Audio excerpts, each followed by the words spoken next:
Okay, so this morning I'm putting my tyres on that I got for drift.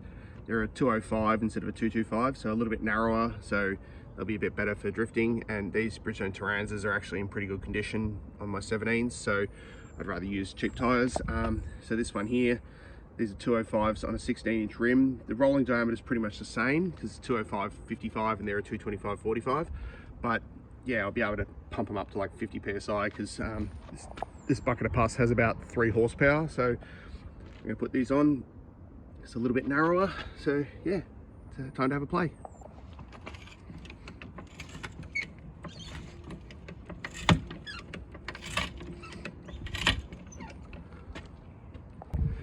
I always put a jack stand under the car when I lift it up as well, because I've had a car fall because the jack let go, and that was a bit scary. My arm was under the disc and it happened to just bump it out of the way. If it had landed on my arm, it probably would have cut my hand off. So always do that just to be on the safe side.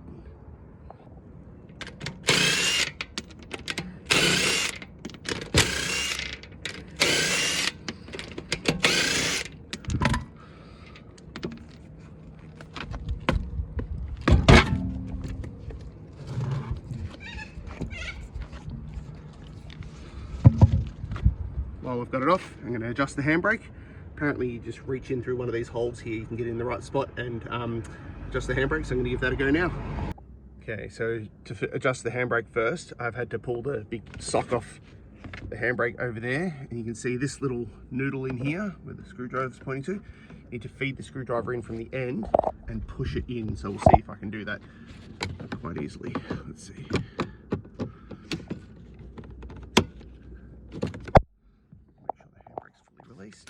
Yep, it is.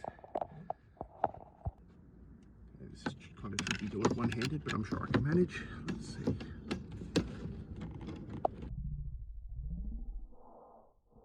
All the way. So let's go to the back wheel. Now it's a little bit of an extra step on mine because we need to have one of these holes lined up around there. That's where the star adjuster is for the handbrake.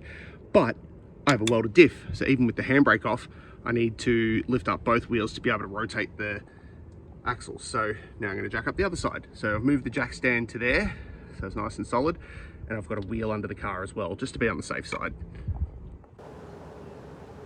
Okay, so you can't really see in here, but I can feel it. If you put your screwdriver in there, you have this wheel nut facing directly down, and then this one towards the back will be in line with the little star adjuster that's in there. So you can't see it, but I can feel it getting rotated. And on the left hand rear, you move it from the top to the bottom, and that's rotating it clockwise, which is tightening the bolt on the spring. So it's really awkward, but I can feel it turning. So I'm glad that's adjusting. I've gone too far because the wheel won't turn now. So now I'll back it off a little.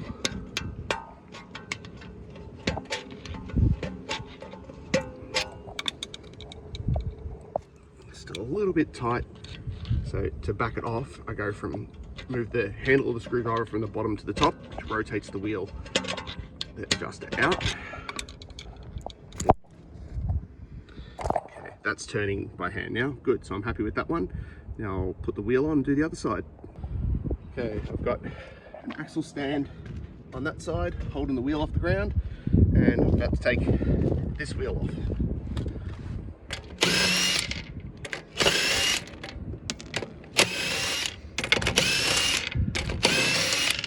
Yes, I had pre-loosened those wheel nuts.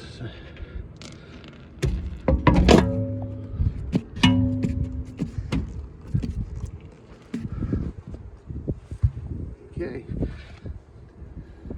This one here. Now on this side, sorry, I just had to grab my screwdriver. Now on this side, the wheel, you move, try and find the wheel. So you move the handle from down to up on this side, and that will move the adjuster clockwise. Sorry, this is really awkward doing it one-handed, but so doing this way, it's moving it clockwise. Once you do this once, you can actually feel the motion of it moving, so you know it's tightening it. Let's see. Oh, I've gone a bit too far, so I'll back it off a bit.